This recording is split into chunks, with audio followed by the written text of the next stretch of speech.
Hey guys, my name is Marta, welcome to my channel, and today I'm going to be sharing with you everything that I read for victober.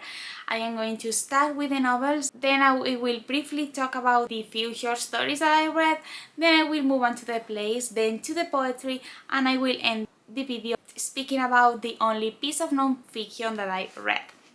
So starting with the novels, the first and only big novel that I read was Elizabeth Gaskell's Wives and Daughters.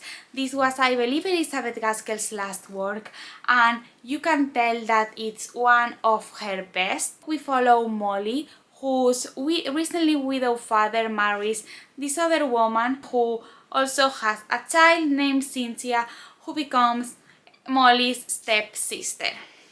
As you can probably tell by the plot, it's a book that is going to really deal with family as well as with other topics that are always present in Victorian novels, such as social class, love, and social expectations in general.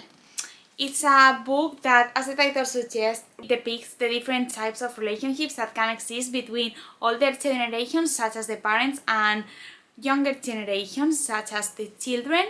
It's a book in which what one wants and what their family wants is explored as something that can be a bit contradictory at some moments. It's also a book in which the different character dynamics that get established are very fun to explore. I personally really enjoyed Molly and Cynthia's sisterhood in a way. I don't know how to say it. I don't know whether to classify it as a friendship or as a sibling relationship, but anyway, I really enjoy them as a character duo, and I really liked how they interacted throughout the novel despite them not agreeing with what the other had to say at some moments. It's a book that is really fun to read. It's a book that doesn't read as big as this, and it's a book that is also such a delight to experience, since Elizabeth Gaskell's writing style is beautiful. She tells stories with a very unique way, and I also personally find her writing style one of the easiest to read when it comes to Victorian authors, so that is also something that I really appreciate. But going back to the themes and plot of the book, one of the biggest ones is of course love. It's a book in which love is going to be at the center of the story, and it's a book in which some of the characters will have to sacrifice themselves and the feelings they feel in order to satisfy those of the people they love. I would personally really recommend the book. I gave it 4 stars, and I think it's one of my favorite classics I've read this year. I am super excited to explore more of Elizabeth Gaskell's works next year. I've only read this, North and South, and a few stories of her Gothic Tales collection that we'll briefly talk about afterwards. But yeah, I cannot wait to explore the rest of her novels. I think that's all for Wives and Daughters. Read it if you're interested. I don't think you will regret it.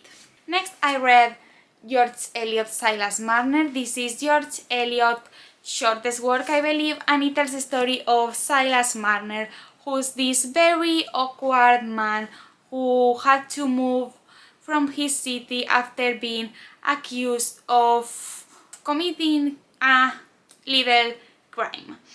And in this new city he's in, he's not really accepted. Everyone sees him as this weird outcast, and no one really wants to talk with him. He's this sort of scary person that no one really wants to approach. But after one day, this baby shows up at his door, and he decides to adopt her.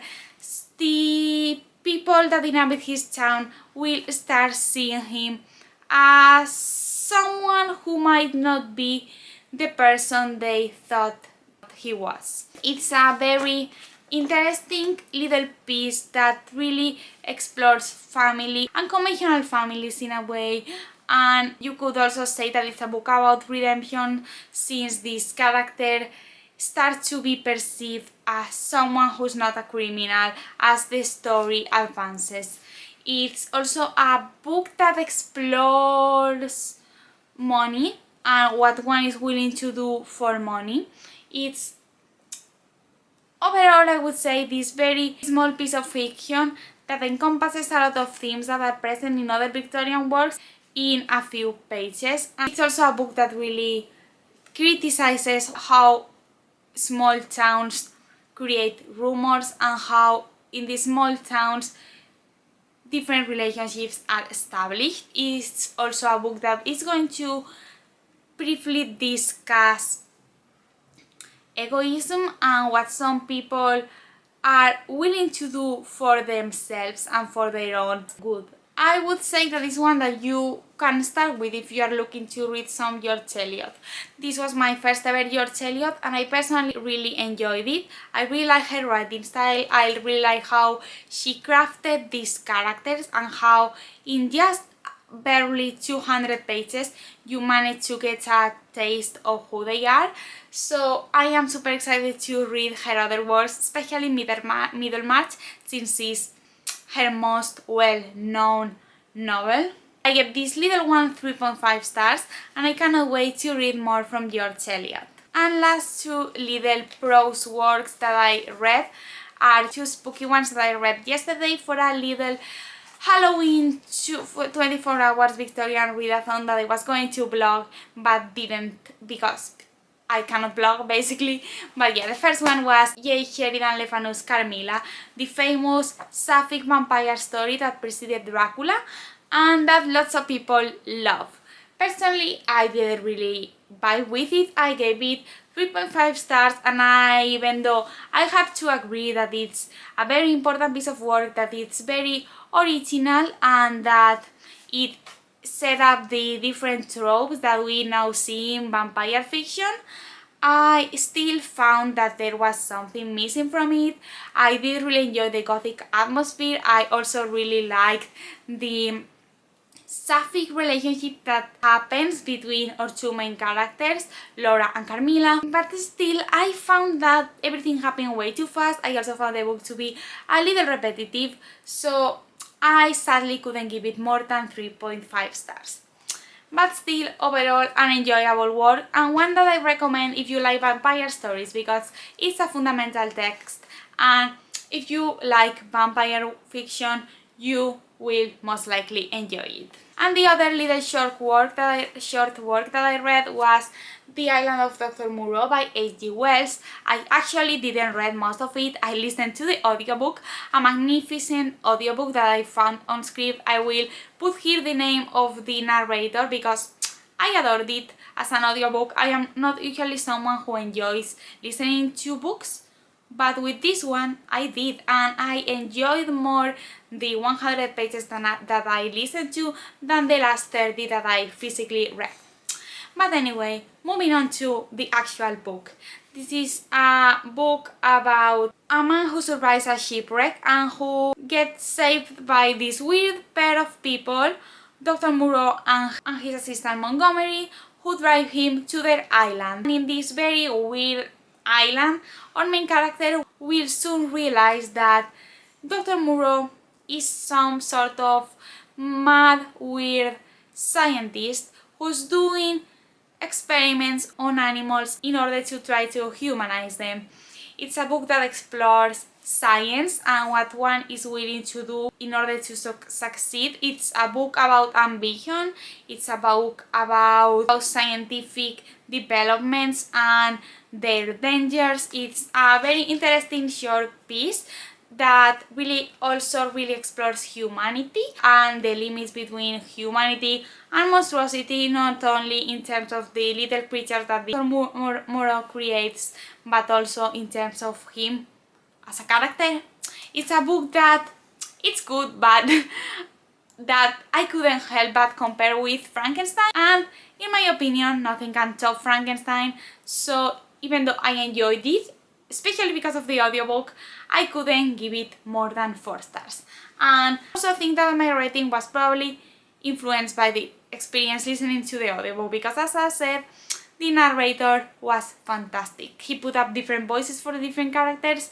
He really made the beast creatures, as they are called, sound like these almost hypnotized creatures as the book depicts. And he was just amazing. if you want to read this, I really recommend you listen to the audiobook because it's engaging, it's fun, and it's way better than physically reading it, or at least that's what I got from physically reading the last part and listening to the first part. Now, briefly speaking about the short stories that I read half of A Belager City by Margaret Oliphant, and I had to put it down because I didn't really vibe with it. It is this very weird short story that takes place in a French city in which weird things start happening and people who are dead start to come back to life in a sort of zombie-like form. I didn't really vibe with the writing style. I found it to be a bit boring, so I DNF'd it. I might get back to it in the future, but I'm honestly not completely sure of that. And then I also read the first two stories in Elizabeth Gaskell's Gothic Tales. The first two stories, which I have read multiple times every single year when I decide to read the book in Halloween. So, Disappearances and the Someone's Story. I've forgotten the title. But they were fun, they were nice, they were creepy but not so creepy. I enjoyed them, but they are not hooking enough for me to keep reading the collection. I don't know what happens, but I try to read them every Halloween and I never pass the second story. And it's not that I don't like Elizabeth Gaskell's writing style, because I do, but it might be that I don't vibe with her writing the supernatural because everything else that I've read from her is more realistic. I read those two short stories and hopefully one day I will manage to finish the collection. When it comes to the plays that I've read, I'm only going to briefly mention them since I have an entire video dedicated to them. But I did read this collection of 3 plays by Henry Arthur Jones. He was a Victorian playwright who started writing melodramas and then moved on to more realistic comedies in the style of those by Bernard Shaw. And this book features his most popular melodrama, The Silver King, in which you can see many of the most popular tropes found on those types of works, and it also features 2 of his most well-known comedies, which are The Liars and The Case of the Rebellious Susan, both of which explore the theme of women in society, what Victorian society expected from them, and marriage. They were very interesting, very funny, and I am looking forward to read more Victorian plays. I do have another book of this by another author, by A.J. Byron, but I didn't manage to read the plays during Victober, so I will read them hopefully for the year's over, and I will put up a video speaking about them, such as I did with Henry Arthur Jones. If you want to know more about each of the plays, watch my other video which I did talking about them. I will leave the link down in the description box. On a similar note, when it comes to poetry, I read Elizabeth Barrett Browning's epic poem Aurora Lee, which I fell in love with and which I am looking forward to rereading. Aurora Lee is this fictional epic poem in which Elizabeth Barrett Browning tells the story of Aurora Lee, a woman who struggles to become an artist in the society she lives in. It's a long epic poem that really speaks about that, about the role of women as artists in the Victorian era, and which also discusses love in general as well as the struggles of writers and artists in general. It's a book that, in order to write it, Elizabeth Barrett Browning drew a lot of inspiration from her own life, so it's in some way semi-autobiographical. It's a book that I really enjoyed, it's a book that I really love, and I gave it 4.5 stars because I didn't really vibe with the ending. If you want to hear me talk more deeply about it, watch my review on it. I will also leave a link to it down below. And the other little poem that I read also yesterday for my little 24 hours readathon, and it was Lewis Carroll's Phantasmagoria. It's a really short poem about this ghost who arrives at a house, starts talking with the man who's staying there, and at the end he gets a bit of a surprise that he wasn't really expecting. It's a really fun poem, full of witticism and full of nonsense. It's overall, I would say, a fun, crazy, reading experience, and I highly recommend you check it out if you like to have a good time while reading poetry. I gave it 4 stars, I really enjoyed it, and I cannot wait to check out more of Lewis Carroll's poetry. And last, the only piece of non-fiction that I read was Life in the Sick Room by Harriet Martineau. This is a short work in which Harriet Martineau talks both about her experience as an invalid as well as her experience as a nurse. She took care of invalids for a long time. He also suffered from chronic illness. So this book is, I would say, a pretty realistic depiction of a disabled person's both life and thoughts. It's a book that really talks about how a disabled person sees themselves as well as how they see other people see themselves. It's a pretty interesting work that I sometimes found, to be honest, a bit tedious, but I guess that was me not being really familiar with Victorian nonfiction. But I overall really appreciated reading it, and I wanna now check out some of Harriet Martineau's fiction because I've seen a few people read her works for this Victober and they seem to enjoy them, so pretty excited to see what she published outside of her non-fiction. So that was all for today. I hope you enjoyed this video. If you did, give it a thumbs up and comment down below if you participated in Victober and what you read for the readathon.